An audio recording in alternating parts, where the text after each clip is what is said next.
Hey fam, happy International Synthesizer Day. So I just learned about this.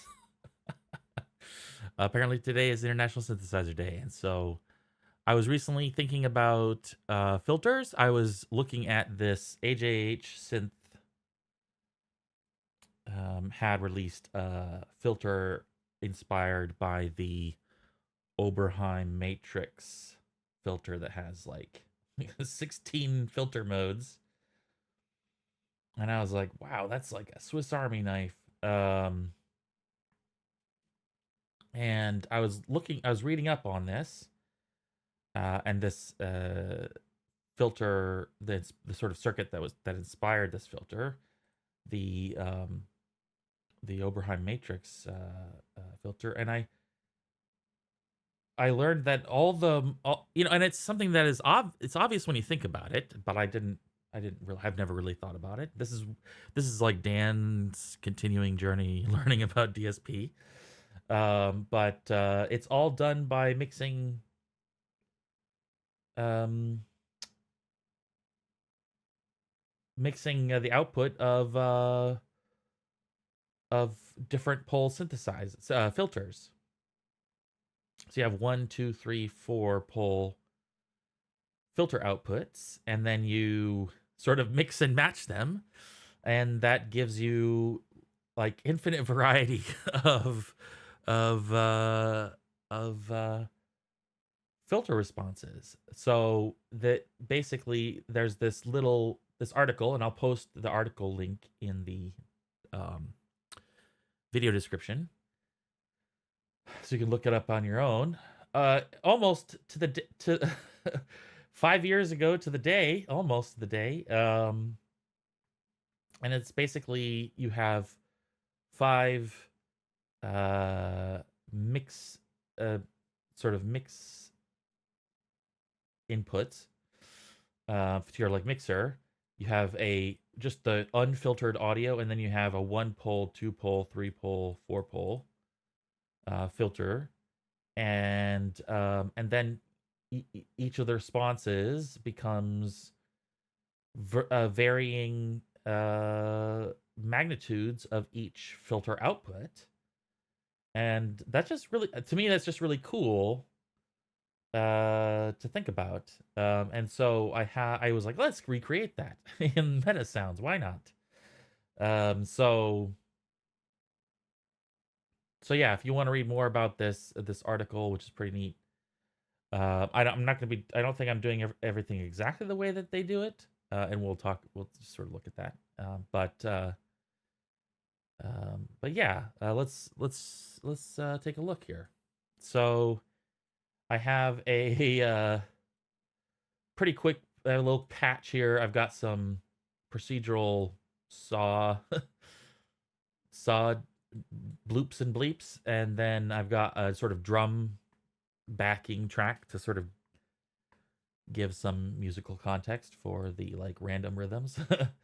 And then I have the filter, and I'm basically bussing the saw directly into the filter. And then I have a single envelope that is both amplifier and the filter, but I have like frequency and envelope depth controls as well. And then I have this sort of mixer setup where I just sort of indicate the magnitude of each of the matrix the mix matrices, mix set, or whatever you want to call it. So and it's directly correspondent. So we'll use this as a little reference to play around with. um and uh and then here's some different options. So here's the raw unfiltered audio. You can hear it's got uh bleeding saw wave that's unfiltered. And then we can go through, and it's the obviously the low passes are very simple. Just 6 dB or 12 dB or 18 dB, etc. One pole through four pole. So if I go 0 and then I just have a 1 on the LP1, then we can hear you get rid of the depth.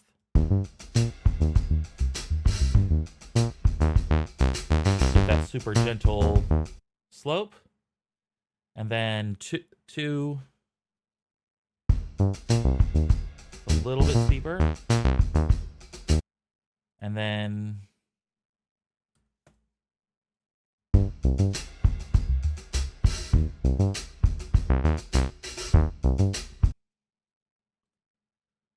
now I could be well, we'll take a look at this design, and there could be some errors in here in terms of the biquad filter that I selected. I don't actually know if it's one pole or not, but yeah, I'm using sort of biquad filter. But you can hear it's much steeper, and you'll see the design is more like a ladder filter design. But yeah, so then we can add some resonance. Okay, so that's neat. But then, so there's an interesting aspect to this, and that is the second and fourth outputs are inverted. So in other words, if you were to combine, so here we go, the high pass, if you combine the audio output and the one pole low pass output and invert the one pole low pass output, you get a one pole high pass, right? So that makes sense when we think about it. So here, if I go, so here's the just the one on its own, right? And then we add the audio, and then we combine them together, knowing that this one is inverted. And now it's a high pass.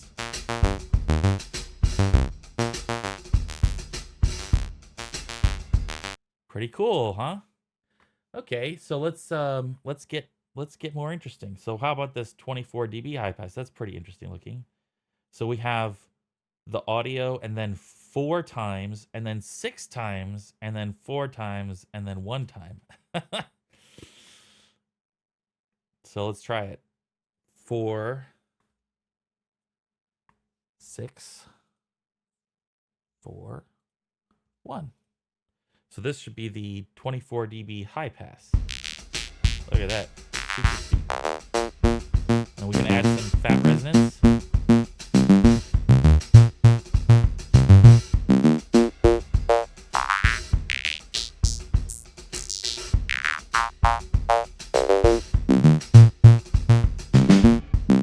All right, that's pretty cool. Let's see what else we got. Let's get some interesting. Okay, let's get a band pass. Yeah, let's just do the 24 dB band pass. So that's 0 audio, 0 unfiltered, 0 1 pole, 1 2 pole, 2 3 pole, and 1 4 pole. And remember that this slot is inverted. So from a power perspective, we should be getting something pretty equivalent. But yeah, let's take a listen to it. So 0 0 1 2 1.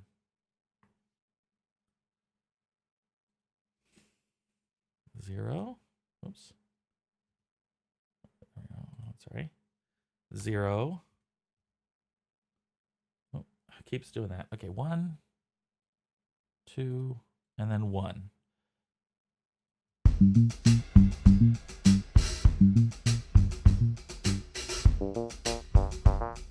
Yep, and you can kind of see on the spectrogram a little bit. Let's do a little resonance, and you can start to see the bump there.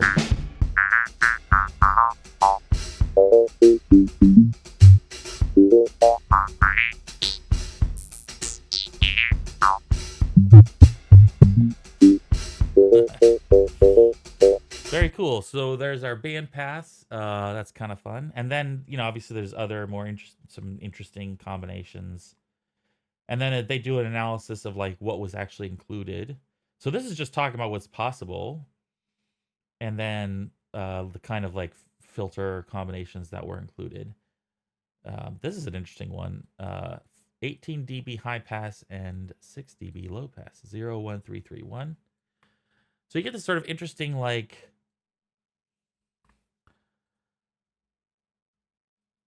a very simple dial in the um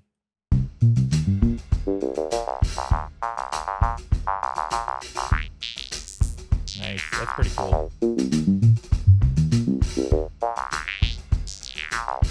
It's like a more interesting. It's almost like a more interesting bandpass slope.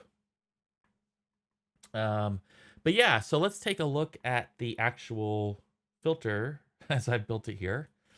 And it's ignore this. This is just control. This is the frequency bandwidth, and then I have a resonance input.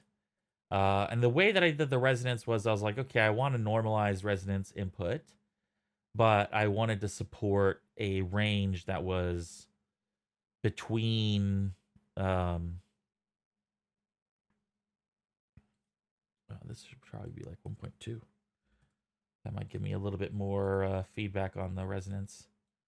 So let's just test that real quick and see.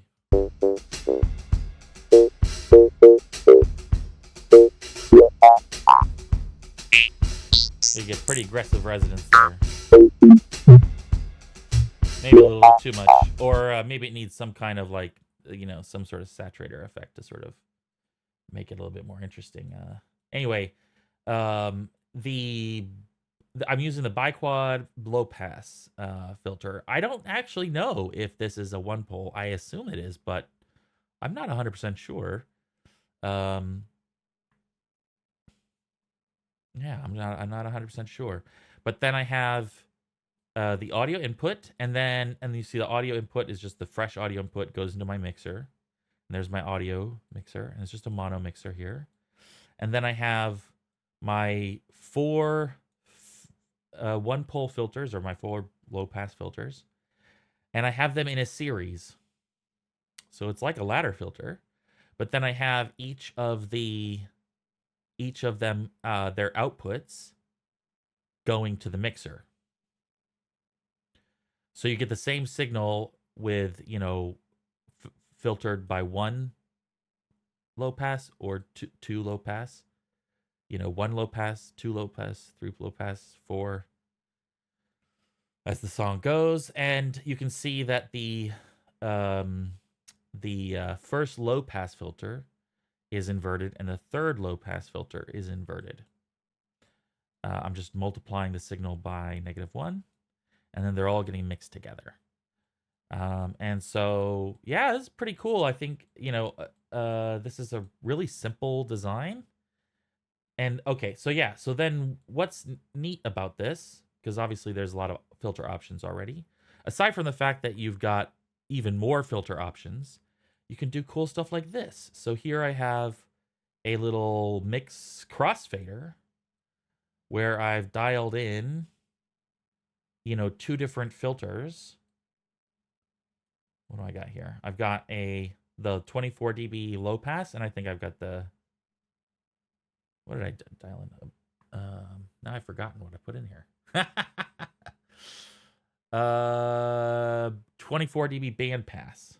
So now if I go into, let's ease back on the resonance.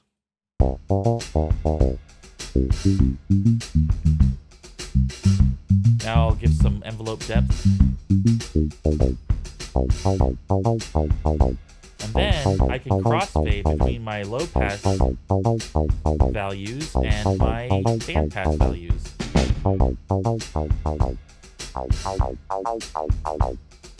Right? Or we could dial in that high pass, which was, what was it? 1 4 6 4 1 4 6 4, 1. So now we got the low pass. And we can mess around with the frequency a little bit more in the middle here, or maybe raise the depth, more full range.